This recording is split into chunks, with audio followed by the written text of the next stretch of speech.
아메리칸 드림이란 말이 있습니다.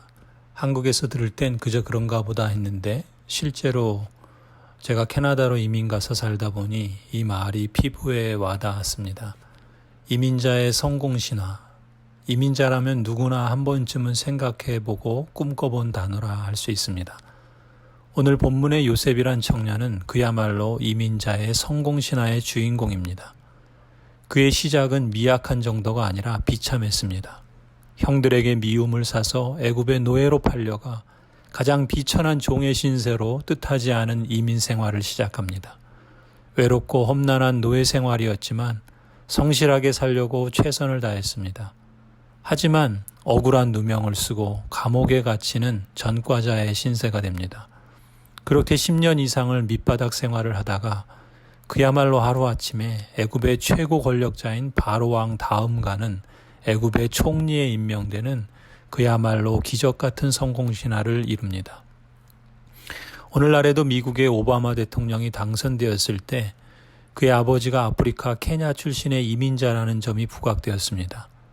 프랑스의 사르코지 대통령도 헝가리 출신의 이민자라는 게 집중 조명되었습니다. 아마 당시에 애굽일보 같은 일간지가 있거나 구글 이집트 같은 인터넷 포털이 있었다면 헤드라인에 노예 출신 이민자 애굽의 CEO로 서다 대서특필되었을지 모릅니다. 사실 이민자로 외국 땅에 사는 것 자체가 어려움입니다. 언어가 다르고 문화가 다르고 피부색이 다르고 사고방식이 다르기 때문입니다. 이민자들에게는 보이지 않는 유리벽이 있다고 합니다. 어느 정도 올라가다가 멈추게 됩니다. 그래서일까 이민자가 주류 사회의 중심부로 들어가는 것은 하늘의 별 따기 같다 그럽니다. 그런데 야곱의 아들 이민자 요셉은 30대 초반에 애굽의 모든 경제 권력을 쥔 총리가 되었습니다. 더 놀라운 것은 요셉은 소위 말하는 스펙에서 내놓을 게 없는 소수민족 청년이었습니다. 게다가 노예로 팔려와서 전과 기록이 있는 데다 애굽에서 제대로 된 교육 경력도 없고 화려한 스펙도 없습니다. 그런 청년이 국가적인 위기 앞에서 애굽의 총리로 임명된 것입니다. 40절에 바로 왕이 요셉에게 말합니다. 너가 나의 집을 다스리는 책임자가 되어라. 나의 모든 백성은 너의 명령을 따를 것이다.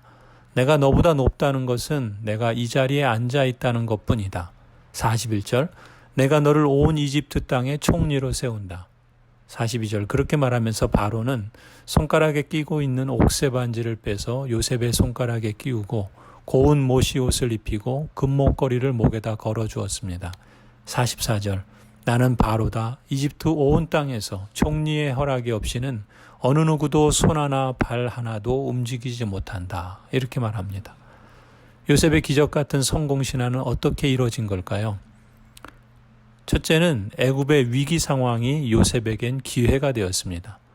둘째는 37절에 요셉의 꿈 해몽과 대안을 들은 모든 사람들이 그 말을 좋아했다 말합니다. 여론이 요셉을 전적으로 지지했다라는 것이죠. 그런데 정작 무엇보다 결정적인 것은 세 번째 요인입니다.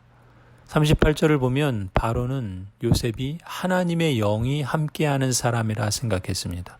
또 39절에 하나님께서 모든 것을 요셉에게 알려주시기에 요셉만큼 명철하고 슬기로운 사람이 없다고 생각했습니다. 고대 사회에선 신의 도움을 받는 사람은 특별한 대접을 받았는데 당시에 이집트의 위기와 시대 정신이 요셉을 그렇게 특별한 사람으로 보게 했다는 겁니다. 그래서 45절에 바로 왕은 요셉의 이름을 사브낫 바네아라 그렇게 부릅니다. 이 이름의 뜻은 은밀한 것을 열어 보이는 자라는 뜻입니다. 종합해 보면 요셉은 하나님의 영이 함께하는 사람이라는 것이 핵심입니다.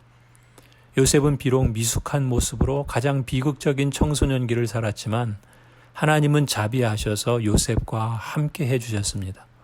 계속되는 고난과 비참한 상황 속에서도 하나님은 그와 함께 해주셨기에 요셉은 고통 속에서 오히려 하나님을 알아가고 하나님과 동행하는 법을 배웠습니다.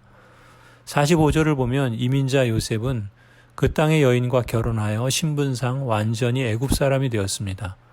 그러나 요셉은 자신이 하나님의 언약 백성이라는 정체성을 잃지 않고 오히려 확고히 붙잡습니다. 51절에 첫 아들을 낳고 그의 이름을 므낫세라고 짓죠. 하나님이 나의 온갖 고난과 아버지 집 생각을 다 잊어버리게 하셨다라는 뜻입니다. 또 52절에 둘째 아들을 낳고 에브라임이라고 이름을 짓습니다. 내가 고생하던 이 땅에서 하나님이 자손을 번성하게 해주셨다라는 뜻입니다. 두 아들의 이름을 애굽식이 아니라 히브리식으로 짓고 아이들의 이름을 부를 때마다 하나님의 인도하심을 고백합니다. 현재의 자리에 있게 된 것은 자기 자신의 능력이나 애굽의 은혜에서 비롯된 것이 아니라 여호와 하나님의 은혜 때문인 것을 잊지 않고 기억합니다. 참으로 인생의 일이 그렇습니다. 잘 되들 때가 있고 혹 그렇지 못할 때가 있습니다. 그러나 중요한 것은 잘 되든지 혹 못 되든지 모든 일이 하나님의 손에 있음을 기억하고 하나님을 믿고 신뢰하는 것이죠. 하나님의 언약 백성이라면 그렇습니다. 하나님을 잊지 말고 하나님을 인정하고 하나님을 신뢰하는 삶을 우리가 다 함께 살아가십시다. 그러한 신자를 하나님께서 결코 외면하지 않으시리라 믿습니다. 요셉처럼 친히 하나님께서 함께 해 주시리라 믿습니다. 하나님이여, 주는 나의 하나님이시라. 내가 간절히 주를 찾되 물이 없어 마르고 황폐한 땅에서 내 영혼이 주를 갈망하여 내 육체가 주를 앙모하나이다. 내가 주의 권능과 영광을 보기 위하여 성소에서 주를 바라보나이다. 주의 인자하심이 생명보다 나음으로 내 입술이 주를 찬양할 것이라. 이러므로 나의 평생에 주를 송축하며 주의 이름으로 말미암아 나의 손을 들리이다. 아멘.